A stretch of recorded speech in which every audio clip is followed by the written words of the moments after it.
this has been a level up for me personally. I think me too. It's helped a lot. It helped just as a comfort thing. Like when we try paddles that don't have it, it feels really weird. Yeah, it feels really weird. We're back. Another episode, late night episode, Juice Bros Pickleball Podcast. Juice Bros After Dark. That's another topic, another episode, another segment, okay? Don't want to get into that yet. But, however, we are going to get into gear, paddles, accessories, what we both bring in on court, tournament, play, and all that. Yep. Or even in rec play, there's things that we bring. Yeah, rec play. Most specifically, like I think our paddles, what we're using right now, we're not going to review any paddles, just kind of want to go through what our setup is, what we're bringing to court, what we're playing with, and then what our experience is. Journey. Yeah, our journey of me as a paddle nerd, or us as a paddle nerd, and me as a paddle freak and an addict. The one who pulls the trigger on being the paddle nerd. Exactly.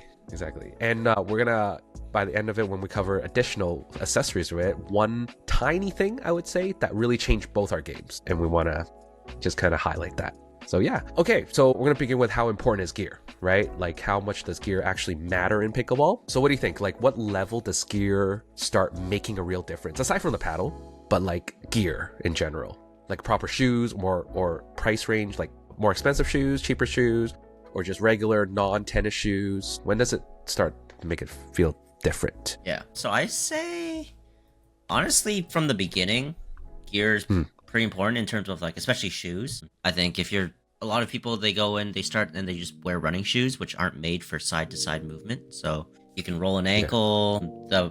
The movement patterns for those shoes are not, it's not built for those specific things, whereas court shoes are made for side-to-side movement more. So I think shoes matter from the beginning. Paddles, I think up until 3-5 or 3, they don't really matter, because you're kind of just hitting the ball around at that point. You're just kind of playing feeling the super game for fun. You're feeling out the game. It's not really making a competitive difference. Like I'm sure you and I could go in with pretty cheap Amazon paddles and dominate 2-5s. Yeah. And I think so. And maybe even 3-0s. When I began playing pickleball, I used the Amazon $50 paddle. Well, actually, not. It was like $50 for 2. Yeah, I think I had one of those. Really wooden. The new Peepo. Oh, a Neo Peepo. Yeah, the new Peepo with a bag and indoor ball. Yeah. Yeah. And it works, right? Yeah, it works. It works great if you're just playing for fun. If you're not trying to like actively improve. Yeah. But however, I think I also, had friends that started playing pickleball and then kind of used like a Gen 2. So Gen 2 is like a honeycomb paddle, not the Gen 4, Gen 3 paddles with the springboard, but just like a honeycomb kind of layout paddle. And it feels different already for them playing. I think because Gen 2 is defined by thermoforming. Yeah, okay, yeah, honeycomb thermoform, yeah. I think that's what separates Gen 1 and Gen 2. So I think Gen 2 is the thermoforming, which makes pretty big difference, I think. That's true. Yeah, compared to like I think Amazon, like either a wooden paddle or like a plexiglass. I don't. The graphite or fiberglass paddles. Yeah, fiberglass paddle. Yeah, so it already makes a difference. So maybe beginners, like if kind of you want to pick up the sport, maybe try a Gen 2 paddle. That will make the kind of the experience a little better too, I believe. Yeah, you don't have to spend like $200. No, you can get a decent Gen 2 paddle for less than $100. Like I think there's a lot of couple of companies. Yeah, Pro Prism was pretty well known for being cheap and good, or even like Friday paddles, like they're really cheap ones, the $99 ones, USD ones are really good for beginners, or a kind of like a local Canadian company like Athos have their Gen 2 paddles. That's really good. Or Next Gen, really solid. Or Next Gen, yeah, another local Next Gen, Canadian they company. have their Gen 2s, they have Gen 3 and Gen 4. Yeah, really solid paddles. Like I think if you're really want to kind of consider like maybe trying, the next step would be trying these paddles rather than jumping into like a $300-$400 paddle, because you don't really know the fundamentals of the game yet.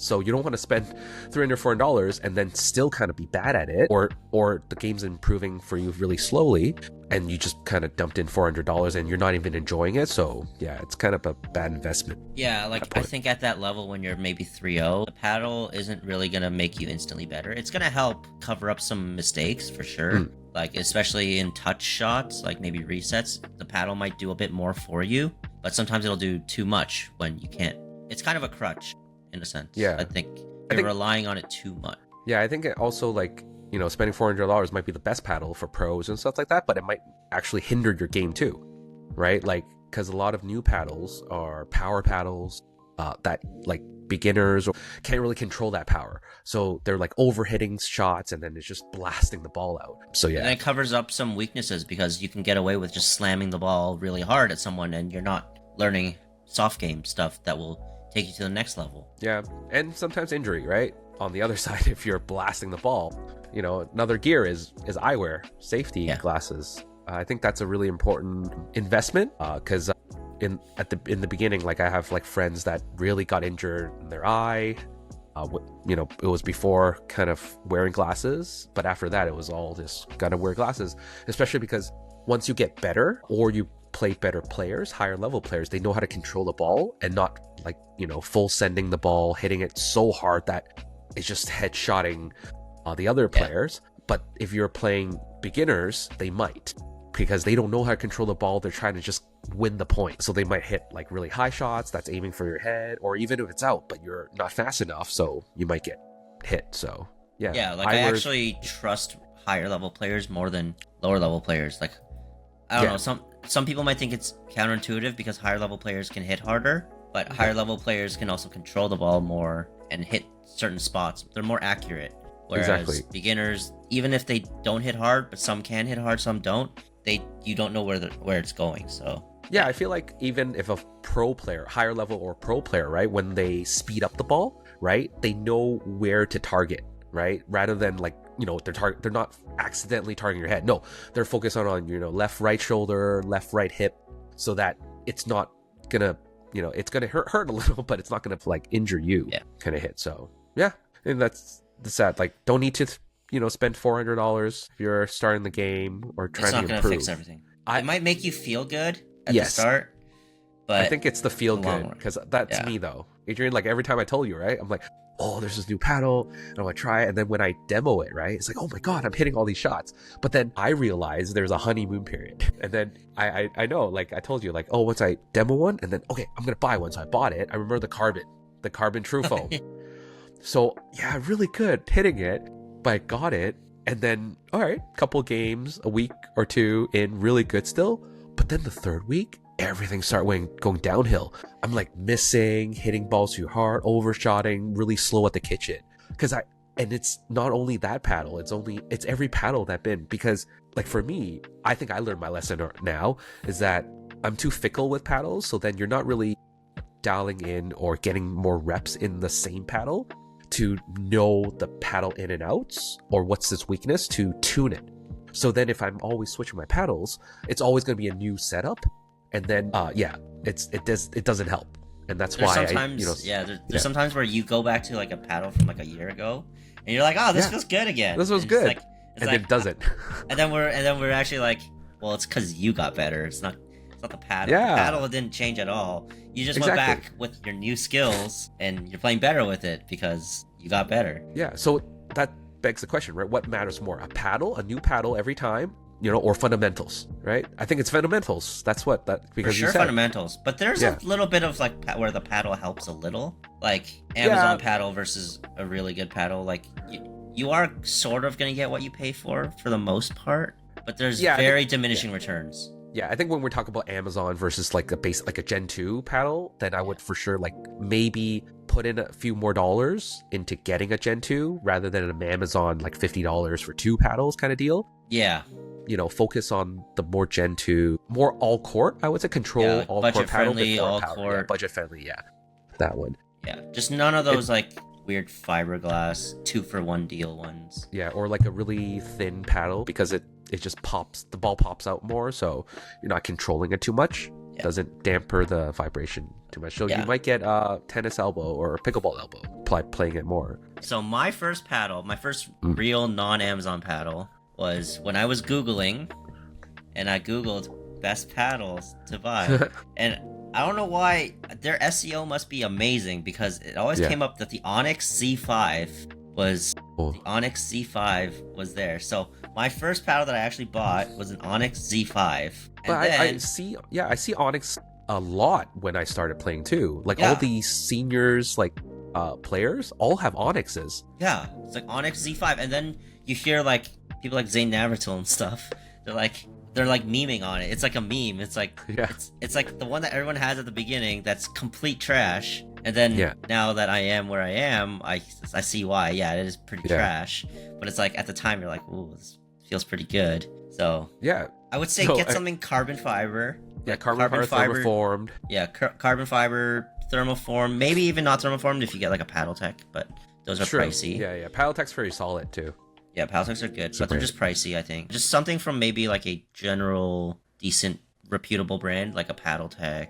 Yeah. You don't have to get a $300 Yola. Yeah, just not a Neo Poo Poo. Yeah, it's not a new poo poo. New Peepo or new poo poo. New Poo Poo, new PP, nothing. Yeah.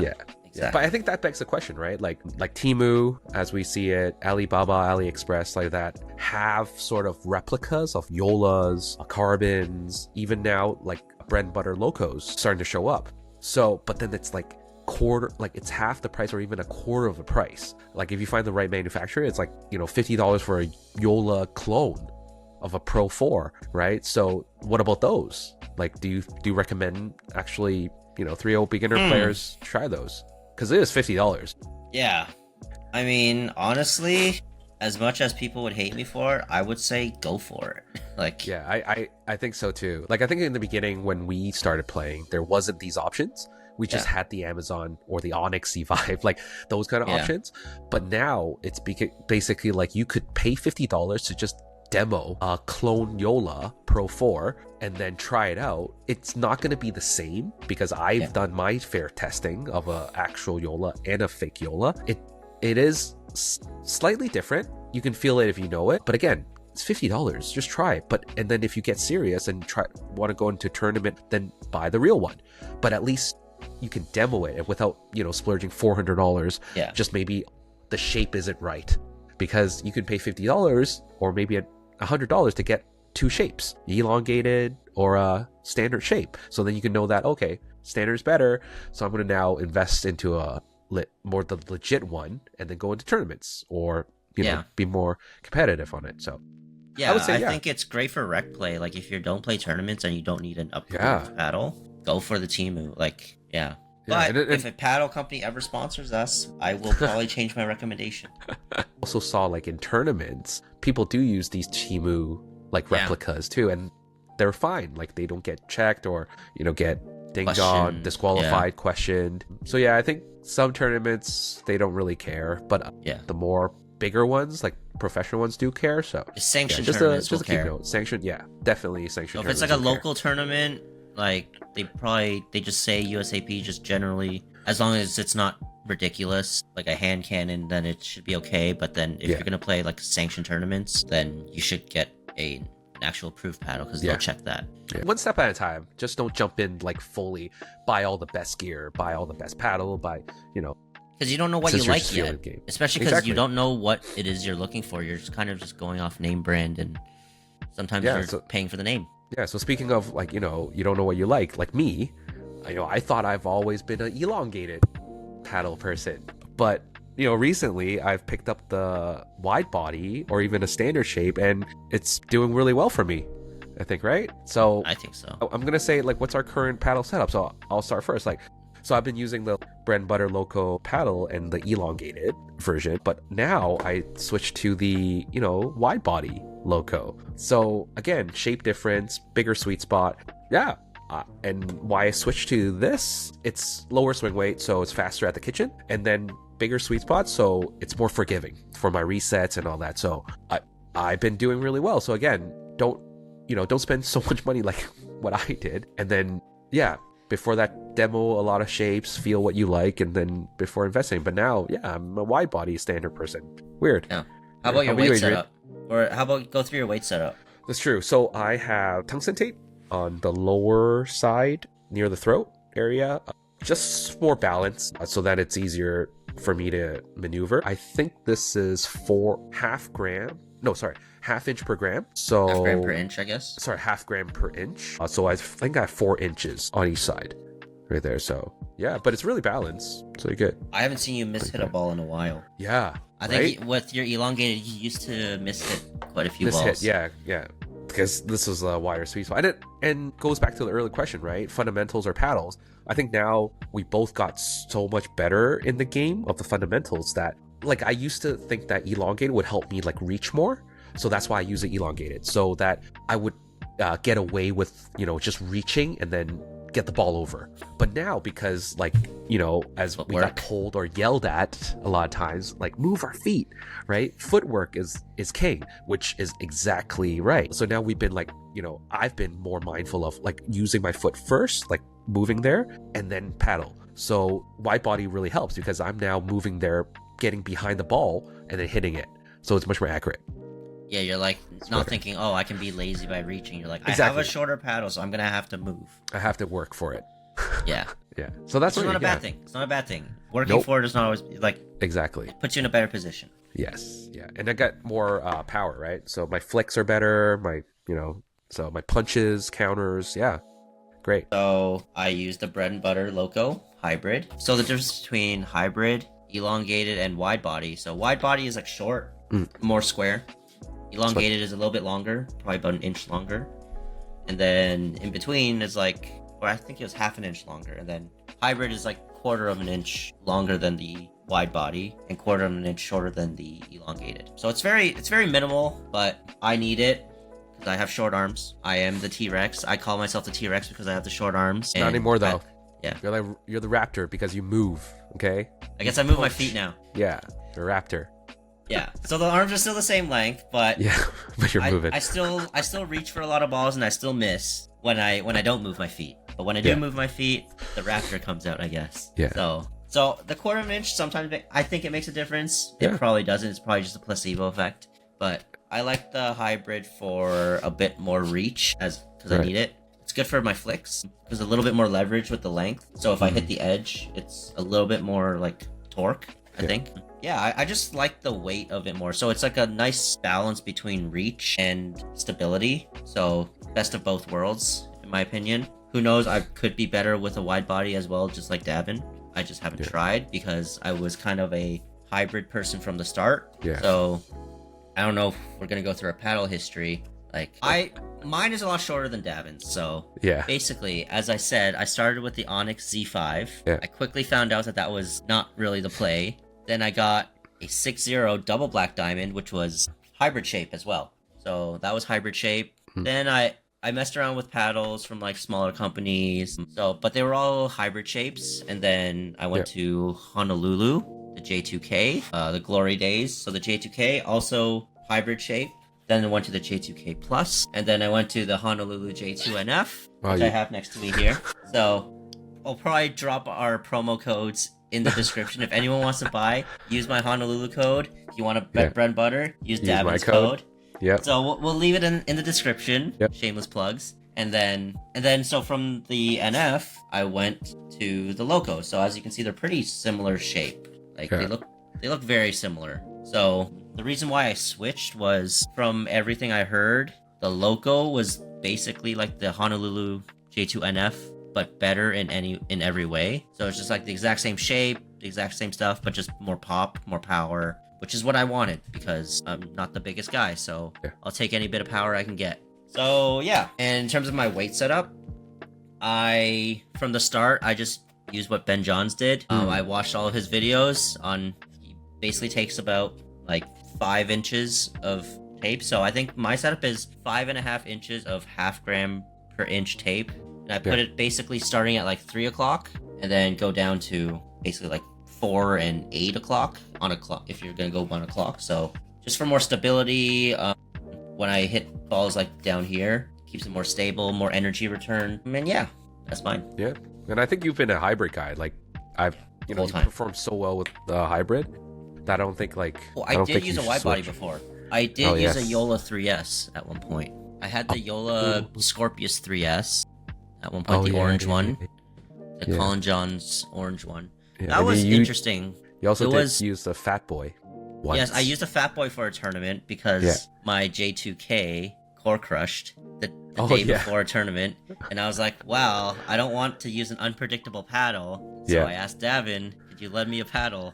before our And first 4-0 tournament. Yeah, first 4-0 tournament.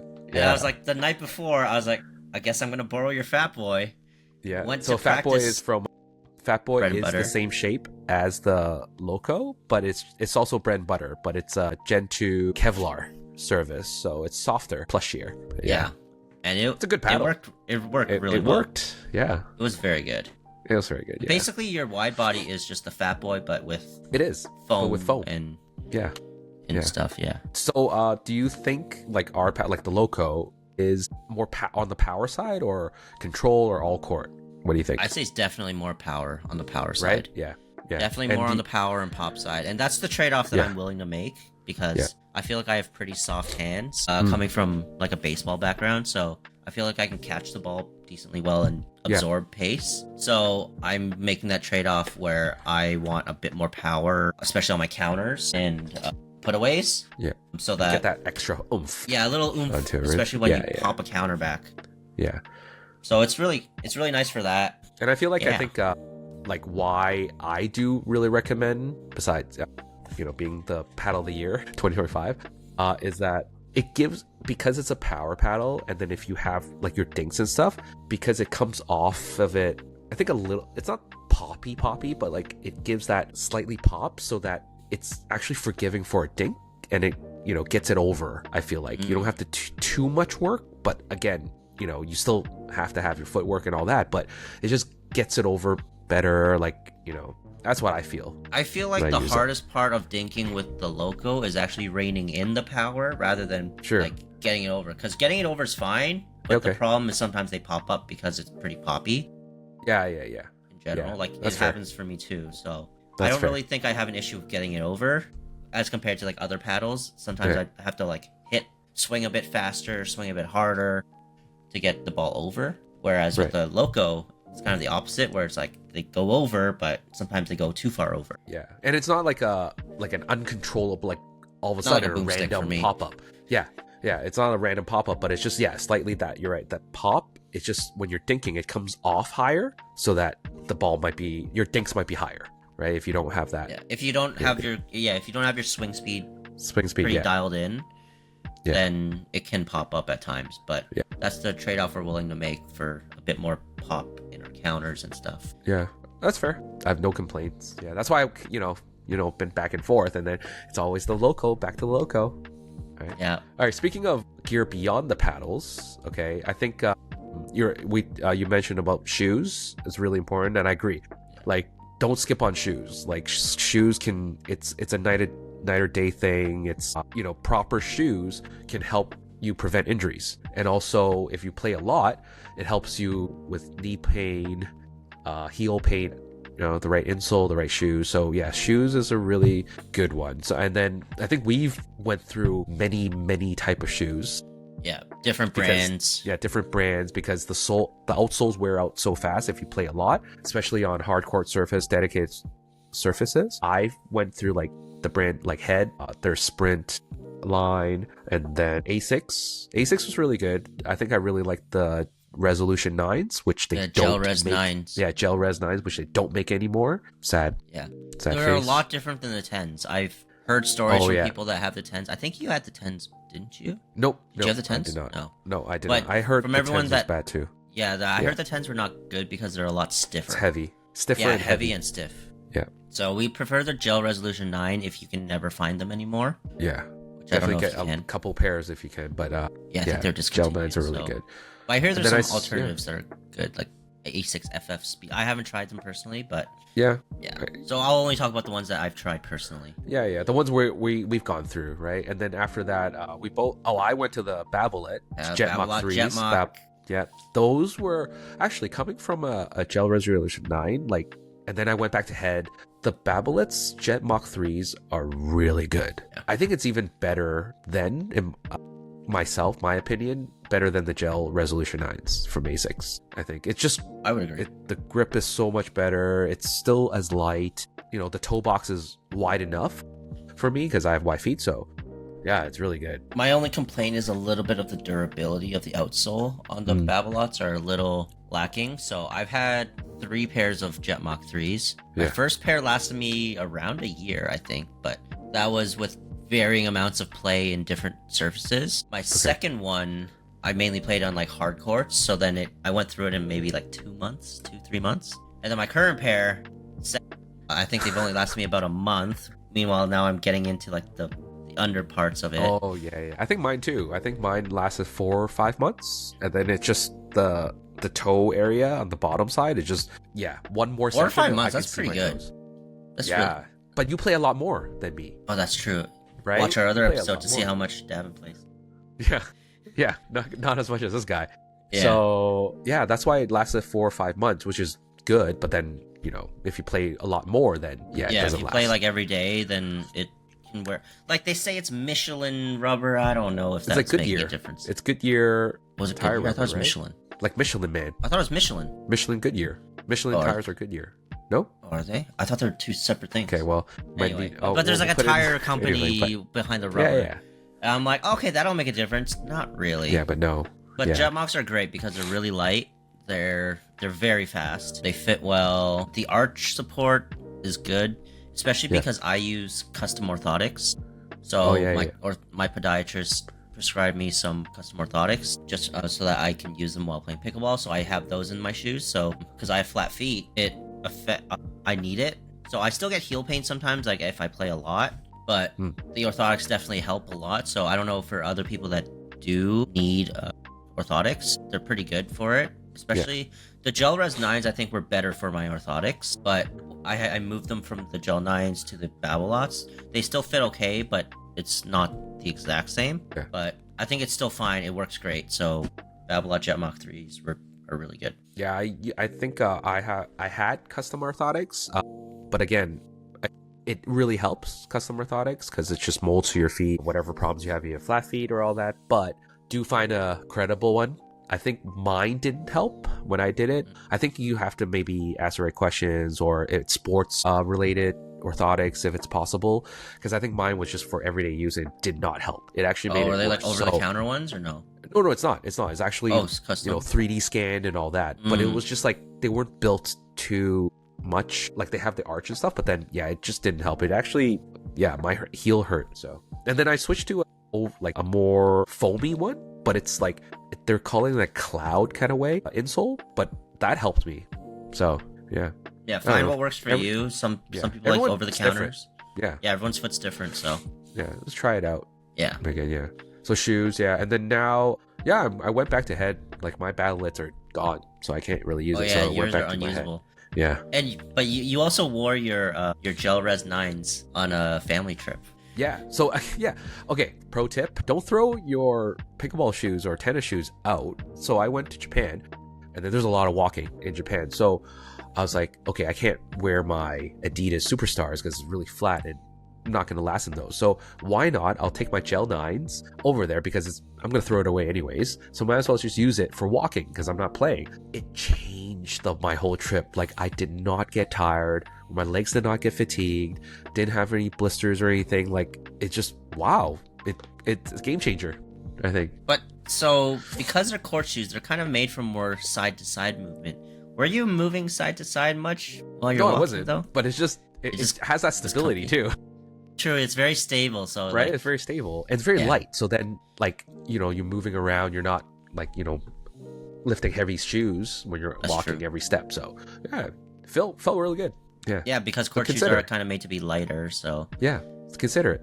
If you don't want to invest in like a Hoka brand, like the walking ones or the running shoes, just use an old pair of tennis shoes or court shoes. Work. And especially if worst case scenario, if you're gonna throw them out anyway, if they don't work for your trip, just toss them because you're gonna toss them out anyway. So you might as well try and repurpose them before you toss them out. Yeah, do that or toss it at the trip and buy a new pair. It's even better. Exactly. I know Yola came out with their new Rally pickleball shoes. And we saw it at the Pickler grand opening that day. And then they had what's special of it? It's like they have a carbon fiber plate at the bottom, right? So what does that mean? Having a carbon fiber? I think it's supposed to prevent twisting too much. I think it's supposed to be just more stability. Okay, more stability. Yeah. I think there's probably videos online about it. Okay. I don't know. I know that there's some. Yeah, I know there's some insoles right now, like Victory, Oh, other the brands, Victory like carbon fiber. yeah, they're carbon fiber one, right? Which helps with explosive power. So it's like it absorbs the vibration, but then when you take off, it actually launches you higher. Like yeah, that's supposed to return the energy very well. Return the energy better. So I don't know if the Yola ones are built that way, but I think it's just for stability. I think it's mainly for stability because it's not outsole, right? Yeah. Yeah. Okay. Yeah. Yeah, it's like the shank or something. I do want to try it because the outsole looks pretty. It's different. It's clear. Yeah. I don't know what kind of rubber it is, but yeah, the rubber looks. I don't know, because the rubbers always feel like they're gonna be durable and then once you start wearing them, you're like, crap, it's gone in a week. It's gone in a week. Yeah. But I feel like the Yolas might I don't know. Just feeling the rubber feels like more solid than. Like, it does. It does feel rubber more solid. Like the Jetmock rubber, I think it feels softer. Yeah. Like it's kind of like the rubber outsole is a bit soft, but when I was feeling the outsole of the rally shoe, it's felt much more tough. Felt tougher, harder, right? Yeah, it felt harder and less like bendable, or like it just felt like a harder rubber. So I don't know if that makes a difference. I'd have to try it. If anyone knows anyone that can get us a pair, Adrian just straight up like, hey, I'm shilling. Shilling, sponsor I'm us. shilling. Yeah. Those shoes aren't cheap, so. Yeah. But again, I think you're right about the Jetmocks. Like, it feels like an eraser kind of softness. Yeah. That it just wears out. But the rally ones are harder. Yeah. So the Jetmocks are, that's probably why they're really good and very grippy, is because it's kind of softer rubber. Yeah. So it can grip the court very well. Yeah. But on the downside is it might wear out quicker. So I think we got our Babolat kind of on sale from a store in Canada. So just look out for sales. Yeah, I know there's a Jetmock 4 now. I haven't tested it. Yeah, I heard good things about it. Yeah, I hear good things. I read some YouTube. But it's not Juice Bros approved yet because we haven't personally tried it yet. So if anyone wants their shoes Juice Bros approved, yeah, send us shoes. That's true. I'm just shilling so next up is, what's on the paddle, overgrips, right? Do overgrips really matter? Yes. Yes, absolutely. It absolutely matters. Like us, like we have our overgrips. Yeah, we have our own personal preferences on overgrips. Yeah, there's a lot of brands, I think, and also different types. Let's get into types of grip. So, you want to start first? Your grip. Oh, you go first. Okay. So I use. I'll speak the brand because you drip it. All right. They have also their comfort line, their pro line. So pro line means it's a little stiffer, less a middle tackiness, and then their comfort one is just not tacky, so it's very comfort squishy. So how you want to feel. But they also launched something called the Freaky Tack, which is extra tacky. So no matter what, if your hands get sweaty, it'll just. That's what I'm using now. Because Davin gave me. Oh yeah, a Freaky Tack to try out a while ago. Yeah. So because my hands get sweaty. And then I feel like the Freaky Tack gets, it doesn't slip out. It's tacky still enough for me to grip the paddle. So that's why I like it. Yeah, unfortunately, it just comes in one color. And I know that, a lot of people loves to customize things. I love to customize. These little details I love to customize, like edge tape. I know that, Adrian knew me before, right? I would, tape it with electrical tape. Oh, I did that too. Yeah, but now I just don't for some reason. Yeah. Again, I love these customizations. So overgrips in different colors or different patterns, I love it. But unfortunately, Freaky Tack, this line it's always in white. So hopefully, U-Trippin comes out with other colors. But again, love this. Yeah. I get a lot in one run. I just use the same. Yeah. Quick side note about edge tape and edge guards is that I don't really use edge tape on this because this edge guard on the Loco specifically and on the Honolulu's, it's a more rubbery kind of edge guard. Yeah. Whereas with the Yolas, it's a bit more hard plastic, so it scrapes easier. True. So this one, it's kind of like a rubbery, softer edge guard. So I guess I'm you don't see the damage as much from dropping and stuff. Yeah. Whereas with a Yola, you just see straight. Or a Selkirk, those edge guards are more just hard plastic instead of more rubbery plastic. So when those get scraped, those get pretty ugly. But yeah, that's just a side note. So or you could just electrical tape it like some people. But yeah, I'm just. But I find that it depends. Edge guard specific tape sometimes has some weight to it, so it actually weights your paddle heavier. And I think I remember I used the Yola ones, before, and it got really heavy, the paddle, so I just kind of took it away. That's why I use electrical tape, because again, it's thinner, it's lighter, but less protective, of course. But yeah, it just felt heavy when I use the actual edgeguard tape. Yeah, so beware of that because it could actually add weight. Yeah, right. Overgrips add a little bit of weight too, actually. Yeah, but definitely overgrip. Overgrip is a must. Some people have, some people actually take off the stock grip that they have and put like so I did that for two some. overgrips. So so when you're buying a paddle, be aware of the grip circumference. So usually they're like 4 1/8, so like 4.125 inches, or some are 4.25 inches. And I used to not think that was a big difference. I think that makes a huge difference. Huge difference. I have small hands. I have big hands. Yeah. So if I don't like thicker grips, I would say I remember someone had a paddle that had the hexacore. The hexacore, and then they overgripped it, and it became like a I don't know, a giant knob brick. Yeah. Yeah, and I felt it, and I'm like, I can't feel the paddle. Like, I can't maneuver. Yeah. It's weird. So for me, like, I like a not too thin, but again, stuff that I can at least grip onto. I don't know what that word is, but some feeling to it, some feel to it. Yeah, like I prefer my grips a bit thinner, so that because it's obviously easier to thicken a grip than it is to remove. Yeah. So I usually go for like a thinner grip. So my overgrip, I happen to be using the U-Drip and Freaky Tack because that's the only thing I had on hand when I was changing my overgrips. Yeah. And because Dav gave me one to try, so I was like, all right, I'll try it, and I like it. It's very tacky. But usually what I use was the Lukey overgrips. L-U-Q-I. Oh, yeah, Lukey, yeah. So I use those. They're very comfortable because they're very cushy. So I like the cushiony feel. Some people that have felt my paddles, they don't like the cushy feel, so to each their own. But that was just a personal preference. I remember when playing badminton before, there were like, there's the other grips is like the... Turna has the Turna Mega Tack.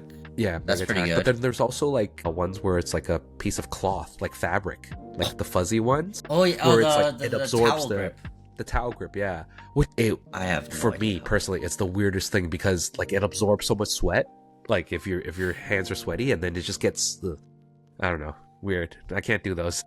Yeah, I need tacky. I think tacky is the way to go for me. Yeah. So I've seen people that just use the stock grip. Yeah. They get really nasty after a while. Yeah. The problem is if you only use the stock grip, it's fine up until it gets dirty. So the point of the overgrip is that you can replace it, but you can't really replace the stock grip, or else you're kind of taking away stuff, and then it gets. So you could take it off and then just wrap two overgrips. Yeah. But it's everyone's preference. Yeah. It's personal preference. I think for me, it's like a little pet peeve of mine is taking off the stock grip is because I'm like, oh, it's now bare, or I void the warranty or something like that, like back of my head. So then I'm like, I can never get the stock grip back how it is. So that's why I'm like, never get it back to the way it was. Yeah, that's why I never take off the stock grip and I just do one over grip. Yeah. Actually, the only ones that I took off the stock grip one was Yola paddles. Because the Yola paddles were thicker handles. Sure. But once I took it off, because their handles were kind of like blockier, I could really feel the bevel on my hand, so it's kind of sharp. Yeah, it's kind of sharp, yeah. So I think that's the one you might have done the same. So yeah, no, I think that's the one I did the hexacore on. Like I tried hexacore before, and it was on the Yola paddle. So I took off the stock grip, put the hexacore, and then put the overgrip. That must have been heavy. It's weird. I can't use a hexacore. Yeah. I remember when it was all the rage in like a year or two ago. Everyone was like, yo, I got a hexacore. And then for people who doesn't know what's a hexacore actually. So it's like a sleeve with hexagon, octagon, like shapes. Yeah, octagon. It's like a honeycomb. Octagon. It's like a rubber grip. Yeah, rubber grip. So sleeves in, then you put the over grip on it, but you have to take off the stock grip and then sleeve it in. So, but then these notches is supposed to like kind of have where your fingers are, so you're always in the same kind of grip.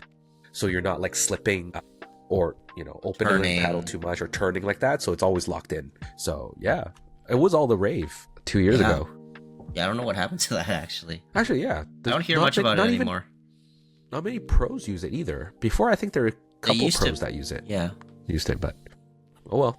But we have something new. As you notice on our paddle, we showed this little we have a little trigger. Yeah, so this is called the Trigger Grip Pro. Okay. I don't know if you guys can see it.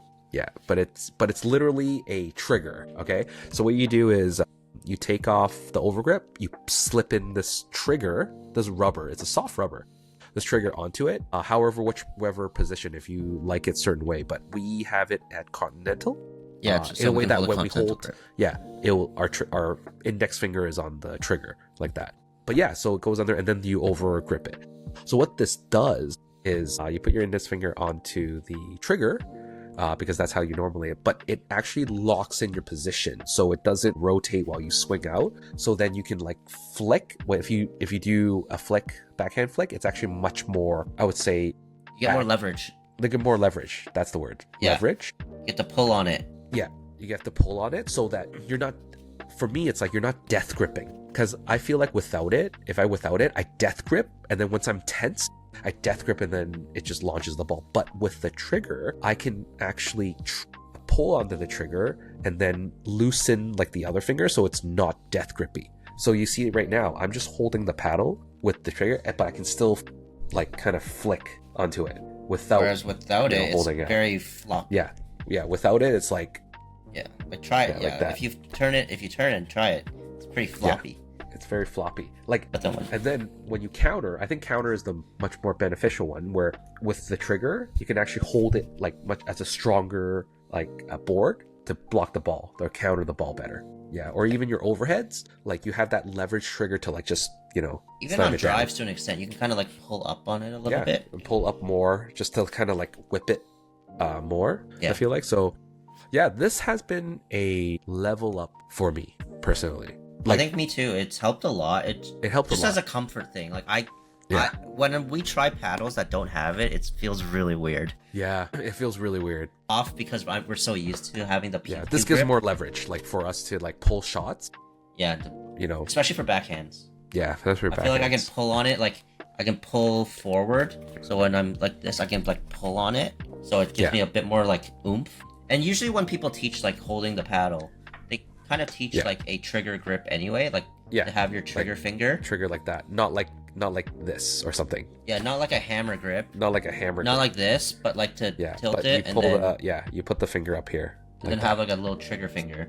Yeah, but not what this does is it actually gives a place for the trigger finger to like anchor onto. Yeah. So you can anchor your trigger finger, and then it's really good. So like what happened was my mom, when she played, her hand always kept like twisting and turning with the grip. I gave her a trigger grip just to try.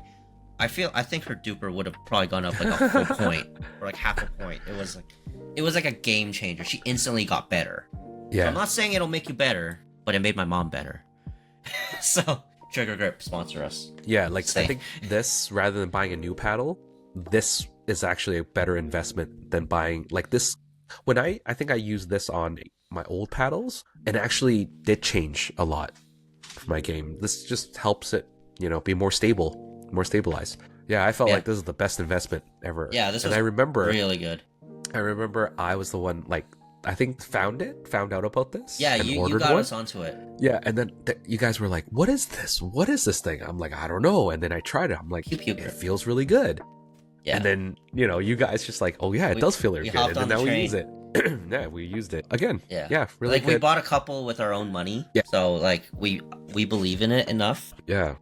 I think it does get you need to get used to it. Like it's not like, oh, when you use it the first time you'll really 100% get going. We have some friends that tried it and hate it. It's not for everyone, but I feel like if you can spend some time with it, I think it's a game changer. Even a couple plays. Because most of the people that say they hate it, they try it for maybe one session and they're like, I hate it. And I feel like it takes at least maybe 3 sessions. At least. Minimum 3 sessions. I think it took me 4 sessions to really like, okay, wow. We're dialed in. I think for me it was maybe about 3 sessions. Because I think the first time I tried it, I was like, okay, this feels interesting, but I like the feeling. Yeah. And then I just have to get used to it. And then it's good. Yeah. So I think it's really good. So yeah, and it was how much? Like I think it was not cheap. It wasn't cheap. I think it's USD. It was like $29. Yeah, it was like 25 or something USD. Yeah, and then you have to pay for shipping. Shipping and then conversion. It was like 40 bucks 50. Canadian. Yeah, $40. So Canadian. It was not cheap. I know they have one on Amazon that's like I think more plastic, like more hard plastic. Yeah, but I haven't tried it, so I can't recommend it because I haven't tried it. Yeah, but I think I think, yeah, go with this. Like, it's softer rubber, so it's nicer. Yeah. It just feels better. It's soft corner, so you're not gonna hurt your hand or anything. And for those of you who care, they do have different colors. There's a blue, a gray, and a pink. Yeah. So we're gonna, put the link down below in the description for the Trigger Grip Pro. But definitely a game changer. It's really nice. For us, at least. It's definitely personal preference, but I feel like there has been tangible, actual improvements, not just like theoretical.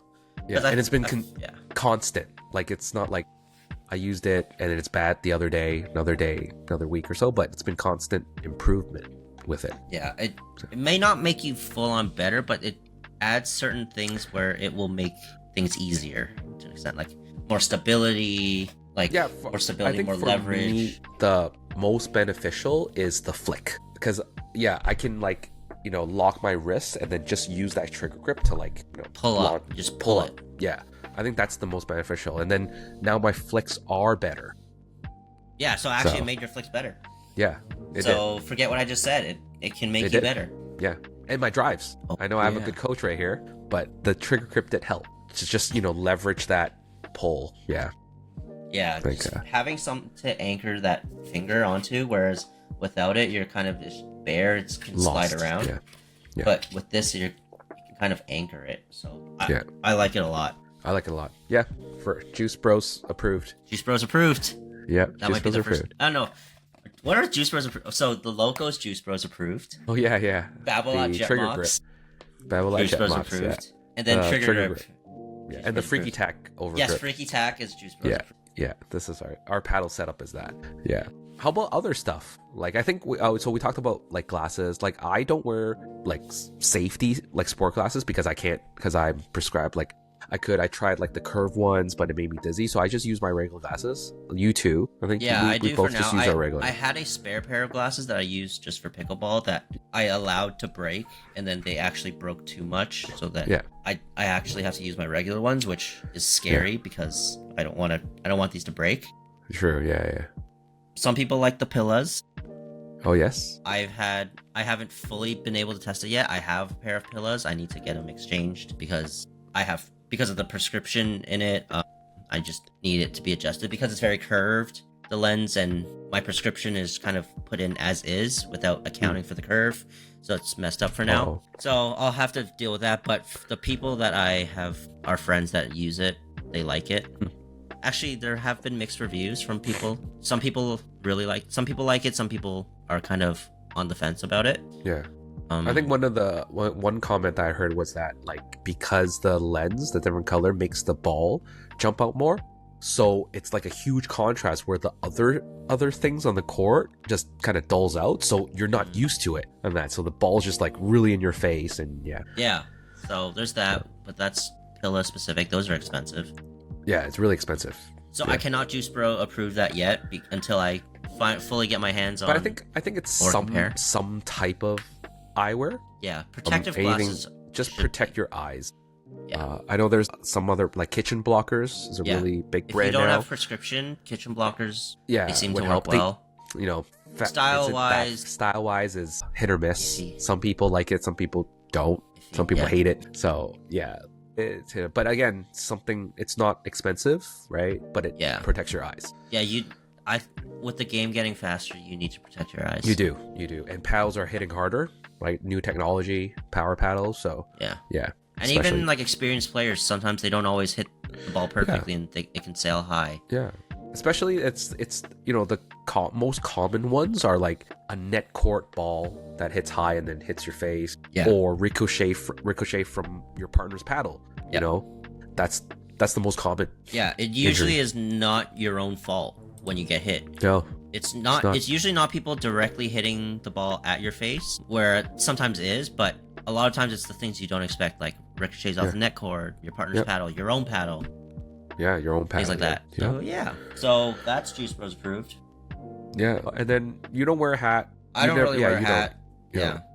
I let my hair free. Yeah, I always wear a hat because I sweat a lot. Yeah, type of hat is really important. You need a polyester. Yeah. So that it kind of repels kind of your sweat. Something breathable as well. Yeah, something breathable. Yeah. So I always wear a hat. Yeah, I Like the I one used right to here. wear hats a lot when I played outdoors, but we Yeah, play yeah, indoors yeah. now, so I don't really wear hats as much. Yeah. I sweat. Like you don't sweat. That's why. Not as You don't much. really I do as sweat, much, yeah. just not as much. I soaked. I'm soaked down my head. So that's why I need a hat. Bags. I love bags. He's a Like, bad guy. I'm a bad guy. Yeah, like backpacks, messenger bags, especially now pickleball because it is. So yeah, let's talk a little bit more bags. Pickleball companies have their own line of bags like Yola, Selkirk, and all that. I think they do their job, right, as a sports bag. Just like Yonex have their badminton bags, like, Head have them for tennis or even other brands. But I think they're just very like pickleball or tennis or sport related bags. But I like bags that's multi-use because, I can bring it to work, then I can go play. So the bag that I'm currently using is, I switch many, but I'm using it's called the Forward. Okay, the brand Forward. We'll tag them. Yeah, we'll tag them down there. But it's the kitchen caddy. That is a really good bag. I also have their Kitchen Ranger. I backed it up from the Kickstarter, so it's such a great brand, such a great company, great bags. It's very premium though, right? Very premium. Price is premium, but again, I think it's the material too, right? You're getting a really solid bag. Like I've been using it for couple months, like actually half a year. Way more than a couple months. A year. I think more. A year. I would say a year. But yeah, it's still holding up. It looks brand new because it's so customizable. They have paddle seats in there, but that's removable in their new version. So it's a big, huge like hole, but it's a structured. So it's always standing up. And then so you can put paddles. There's a laptop sleeve, dedicated section in there, compartments to hold your other stuff. Yeah, it's a really good bag. I used to use the Yola little backpack thingy, the little cheap one. Wasn't that cheap, but it's like a backpack. Yeah. But then I switched from that to the ADV. ADV backpack. So it wasn't. Yeah, it's not the main ADV bag. The main ADV bag is bigger. Yeah, this is their V2. Yeah, their V2 backpack. Pickleball V2 backpack. Yeah. Yeah. So that's a different one, but this one is just, I think. Oh, this is the during their backpack. Kickstarter. Yeah, there's the smaller backpack. So I found when I got both of them is that I like the size more because it's smaller and not as bulky, and it still has a lot of pockets. Signed by Anna Wright. But yeah, there's a lot of pockets. It's great. It has the laptop sleeve. It holds a bunch of stuff. I just think it's great. The zippers are high quality. The straps are very well made. Yeah. The strap placement is kind of nice. Like they have this middle strap in between, so I can kind of just carry like it. a luggage. Yeah. Yeah, like a luggage. Like a duffel luggage. Yeah. They have this one too, so I can carry it from the side as well. Yeah. So they got the fence hooks. Fence hooks are nice. Yep. Yeah, just lots of pockets. Lot of space. Yeah, it's great. It's great for trips as well, like if you're going somewhere else on a trip. So it's really good. No complaints.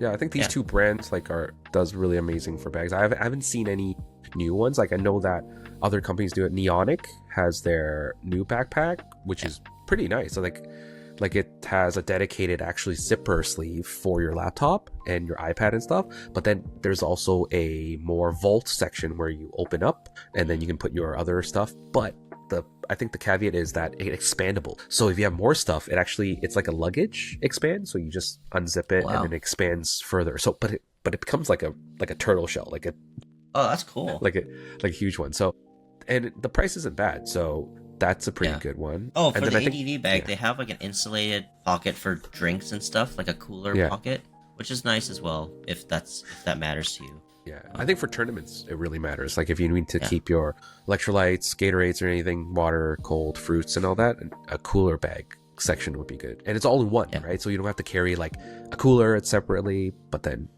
and like the shoe compartment, like I know some people don't like storing their shoes inside their bag because it gets smelly. I'm lazy, so I'm choosing to put my shoes in there. Yeah. And I have never forgotten my shoes because they're always in my bag. Yeah, so that's true. Some people that carry them separately sometimes. I have to carry it separately. Like I think that's the one other thing I can't fit into my bag is the shoes, because I do bring a lot of stuff. Like I do like bigger bags because I bring a lot of stuff. Like I have my camera to record games, tripod, and then sometimes if I go to work with the laptop, my tech bag pouch, and then I have my electrolytes, snacks, and all that. So it's like a lot of stuff. So I need a decently sized big bag. So I do tend to like bigger bags. Yeah. But some people have like a thing on the side that holds their shoes separately. So that's an alternative. I used to use those. Yeah, like the little rubber thing where it hooks the shoes. I need to get one of those probably, but yeah. But again, I think on the outside, like loops matter. Yeah. Yes. On the bags. Yeah, because then you can hang like either now, like a lot of, do like Labubus. They're hanging on Labubus. Yeah. Or even little charms, right? To like just personalize your bag. Yeah, Pikachu's. Yeah. Or little like knickknacks, right? So to personalize your bag, I think to give it character, that's really good. So if you're, thinking of designing a new bag, right? Like these little things do help. Yeah. I mean, I would say you don't really have to spend too much on a bag unless you really need to. Like, especially if you're starting out, just anything works. Yeah. Like I have a friend who I was gonna say is known for their tote bag, their Trader Joe's tote bag, and she's a very good player. Don't get me wrong. No, she's amazing. Yeah. She's one of the best players that I know. Yeah. But and she uses a Trader Joe. Yeah. Well, she did until she got a Yola bag. Yeah. So now she uses a Yola bag. And now signed. And now it's signed by Anna Bright. But before, she used a Trader Joe's bag. Shout out to you if you're watching. Yeah. Yeah. But so again, that Trader Joe's bag, Trader Joe's tote bag, it works. Like those reusable shopping bags. Yeah. But again, I think that's how every sport or even hobby is, right? Like especially sports. You want to like maybe show your character a little bit. Yeah. Like for me, like me and you, the difference, right? Like I like these little things. Yeah. Right. And I'm a bit more of a functional person. Yeah. I like functional and aesthetics.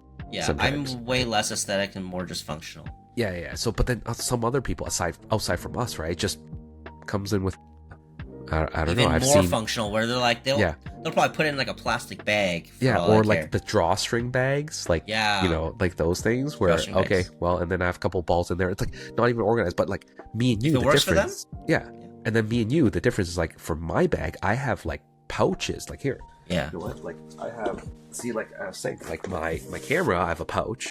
Like a packing cube. Yeah. And then I have my, gotta shout out. So then, tell time. Like you drip in like, accessory pouches, right? Like 2 of them. So like, one's for the grips.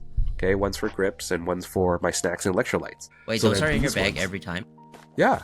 I never even noticed that. Yeah. Cause I never really take it out. Yeah, you never take it out. Like look, like my grips, right? And then here, like my scissors, and then lead tape and all that. So it's all organized. Like I don't even have to dig in. So if anyone knows us and needs overgrips, just ask Davin. He's got he's loaded. I have tons. Yeah, I have tons. Just ask me. Yeah, he's loaded. But I think that's the difference. Like I like compartmentalization and organization. Like I don't like to ramble. But that's me outside of pickleball. Like when I travel, I pack and cube this. I make sure everything's in a bag. Like I'm very organized because I hate frantically searching for things. Yeah. And that is the difference between me and you because I am I'm the type B person. I'm like, you know what? It's in there somewhere. I'll find it eventually. I remember you were like, I have a ball in there somewhere, and I'm like, he literally reaches into his ball compartment, pulls one, and I'm like, it's in here somewhere. Wait, it's in here somewhere. Yeah. Yeah, I'll dig through like a towel, like some drinks, and I'm like, I found a ball. Oh, that's not the right ball that I wanted. Oh, let me reach in for another one. Yeah. So, I think that's the difference. So bags, in a way, don't have to spend too much. Like if you're not into it, but then, it depends on your personality, right? A lot of I know like female players like to fashionize like their game, right, or their outfits. Like for guys, like I think us, we don't really care. We just need. Some like I think for me it's just like make sure it's like dry fit material or something that's better breathable and all that. Make sure your bag has enough like space to carry all the stuff you need. So if you have a small bag and then you start to bring more and more, like let's say you bring camera equipment or like a tripod, or like you bring a tripod, you bring a camera, you start bringing like a bigger water bottle, like then you'll need a bigger bag. So you kind of adjust depending on what your needs are. Yeah, I think I'm still maybe dreaming of a bag that can hold what I want to hold. Because right now I still bring 2. I have like my backpack and then like a little tote. But the tote is for my shoes and my like maybe like my shoe deodorant spray. Like that kind of, it doesn't, my backpack doesn't hold everything. So I'm still searching, waiting. for the holy grail. Yep. So whoever makes it, hit us up. Okay, so a lot of pros endorse a lot of products, right? Do you think pros influence buying habits for us, both of us? And then 100%. General question. Yeah, 100%. I think they do. Like Ben Johns and Annalie Waters, their name alone moved paddles for sure. Anna Bright now. Anna Bright too. Like you see what they use, you're like, I want to see what they use. I want to be hotter too. Like it's definitely like honestly, the reason I got into Jetmock shoes was because I looked at what Ben Johns used, and I'm like, well, best player in the world uses these. Let me try seeing if it'll help. That's fair. Because I think it's also what I believe. It's also a kind of placebo effect onto it, for sure. where it's like a pro uses it, so of course it has to be the best paddle or the best gear. So when you play with it, when you actually buy it, you tend to have that confidence now because like, oh, I'm using like the best paddle, so you're doing well. Oh my gosh, you're hitting that right ball. But then the honeymoon phase is over, and then why am I not performing well with the same paddle that the pro is using? And then I kind of question my skills then. So it does influence, I think, what pros use. Yeah, so I would say be careful. Just be aware of who, when you're looking at pros, be aware of what they're sponsored by, or like who is sponsoring them, so that you're informed on maybe they're being paid to say this, you know? Yeah, I think so. Like what they're using, because sometimes pros will use things that they just like, and they're not paid, or that they're not sponsored by. Like I know Ben Johns, his arm sleeves, he uses the Story Eye Sun sleeves. I don't think he's sponsored by them. He probably just likes them a lot. And so things like that. I know he's sponsored by Yola, so his clothes are sponsored by Yola, his bags, paddles. Now his shoes. So his shoes, he used to use Babolat shoes because Yola didn't make shoes before, but now they do. Yeah. Now he wears the Yola shoes. So just keep that in mind. Like the overgrip, I think he used to use the Yonex overgrips because they were great for him. Oh yeah, I remember. But now Yola makes overgrips too, so use the Yola overgrip. So just be aware. A lot of these players, all these players are contracted to use, they're sponsored to use, so can't really change it. Yeah, and they're forced. But like and people, also, like Anna Bright, I think she uses Asics shoes. Yeah. I think it depends on the contract. Yeah. I don't know what it is. I don't want to put anything into it, but yeah, it really depends on if they're sponsored, like what kind of sponsored, right? Like, because I think Tyson McGuffin, Skechers sponsored him, and then Yola sponsors the paddle, right? So so he has two branded, so he has to wear those things and play with certain paddles. So and then also pros have much more time to dial in a paddle, and they get unlimited paddles compared to us. Yeah, and they can just unload paddles. They get free paddles like that. So take it as a grain of salt. Kind of do a little bit of research, maybe demo it enough so that you're comfortable with it, because at the end of the day you don't want to spend $400 again and again and again, or $300 just you're trying a paddle. So like if you have a friend that has a paddle that you're interested in, give it a try a little bit. If you interested in a loco, we can endorse it. Locos are really good. So okay, let's end it off with if we restarted pickleball today. Okay, let's see. Two things. Okay, what would you avoid kind of wasting money on? Okay, and what would you actually be worth it to invest in? Two things. Avoid and would invest in. That's tough. Because I feel like paddles, up until if I was beginner with the goal in mind to become a pretty competitive player, I would invest in a decent paddle. Okay. Nothing, maybe not like a $400 paddle, maybe like something like maybe $200, $250, something like that, which is what the Loco is for now. But if I'm just starting out, I feel like the paddle, I probably wouldn't have bought a Z5, an Onyx Z5, because that was a waste of money, because that's just collecting dust somewhere. And I used it for like maybe couple weeks before I found out, there's better paddles. So I would not waste money on one of those like kind of beginner paddles.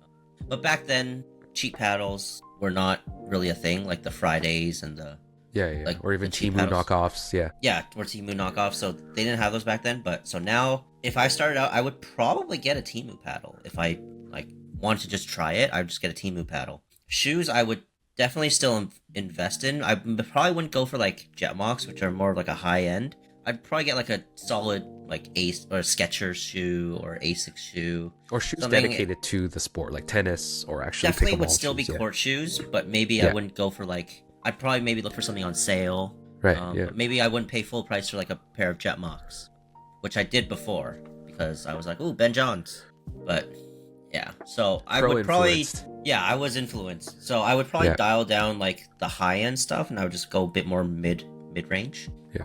Okay. Yeah. How about you? So I think investing in as a beginner or starting player, shoes, that's definitely something I agree on. Like getting a good pair of shoes, don't go too expensive because they'll wear out if you play a lot beginning. Yeah, shoes definitely, like court shoes, dedicated court shoes. There we go. What I would avoid, I think it's to, buying. Okay, I think we're both like in the same mindset. Buying expensive paddles, like wasting a lot of money on really expensive paddles. I think for me, I went from an Amazon paddle to a Yola Perseus back then, but it was after me demoing like Paddle Tech, Yolas, like different other brands at Racket Guys, and then finally like, okay, I will get a Perseus paddle, and I think that was my first paddle. But I don't think But now that didn't because help there's your so game specifically. it didn't, That didn't help fix your because game. I think I need to dial in the fundamentals because I was just playing rec games every day. It was slowly improving, but the paddles didn't really benefit it that much for me to spend that much money, I think, back then. But now, because there's newer options like even the Temu replica, right? I would, again, agree. Go with the replica just to try it out. And then while you're getting better, then start investing into a more... Or cheaper brand. Like there's like legit paddle. Honolulu paddles. Yeah, Friday paddles are really good. Fridays. There's so many brands these days. Yeah, there's like, so many now. So, yeah. Athos is another good brand. Yeah, so. Athos, Next Gen. Like, it's pretty hard to go wrong these days. You have to really try to get a bad paddle. Yeah.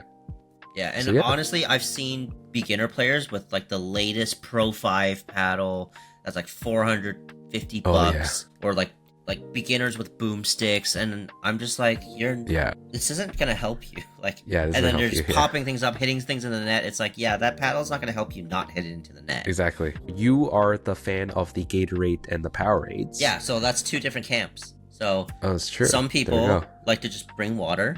For me, I like sugar. As you can, if you see my body built by sugar. So I need some of the sugar. I need some of the taste. So I drink a lot of Powerade, Gatorade at the expense of my wallet, but I feel like it's worth it to me sometimes. Yeah. So and I go. Some people have electrolytes, water. I go with electrolytes, like powder pouches, convenient. They just mix into water. It's a little bit better than Gatorades, Powerades, for sure, because of sugar. Certain brands, like I use Liquid IV, is one of them. Element is a really good one, but expensive. Yeah, I think compared to Powerade and Gatorade, like the powder electrolytes are definitely more expensive. Like I think equally, like a pouch is like $2 and something. Yeah, and it's technically less convenient because you still have to like mix it in and stuff. But again, I think for me, I'm just the convenient. Yeah, convenience versus like, okay, do a little bit more work, spend a little bit more money just to maybe get a little healthier benefit out of it, get that value in that ingredient rather than mixing with a lot of sugar. But definitely if you go into tournaments, having some sort of electrolytes, some sort of power drink, sports drink, definitely helps. Yep. Just to focus in. I bring a tripod to film my games. Yeah. I film my games on my phone. I know Davin. I have my action cam. Which that both works, whatever convenient. I think at the end of the day, it's convenience because I used to like have the action cam, but then I'm lazy to download the videos from the cam to the computer or the phone and then do it. But if you're on your phone, you can just automatically just upload it. Yeah, I just upload it's easier. To YouTube. The footage is there because you're going to be on your phone anyway. So I think it's convenient, and definitely record your game. Reviewing your own games is actually a huge step to improve. It's uncomfortable for sure. It's uncomfortable because you do not want to just review the highlights. You have to review the ones you miss, the ones you hit out, the losing ones, because that's when you learn to get better. It's very important. So definitely record, but also don't make it an obstacle for record. Just, convenient, get a tripod, pull up your phone, record. That's it. Yeah. Nothing fancy. Upload my videos to YouTube because I use it as cloud storage. And then I delete the videos from my phone. It's great. I think a lot of people start doing it, right? Yep. Like past 2 years, like a lot of people more just uploading raw footage games, like without editing, even because like editing takes a lot of time. And then for me, it is. That's why I think I learned from you, Adrian. Like I used to think that, I should really cut it, zoom in on the angles, but it takes so much time that when I want to do it, it actually puts me off, and then I don't do it.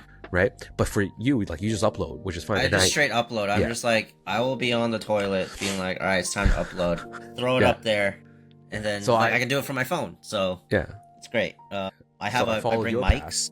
path. Yeah. Mic up sometimes is good. Yeah, Talking so about when- strategy, especially in tournaments.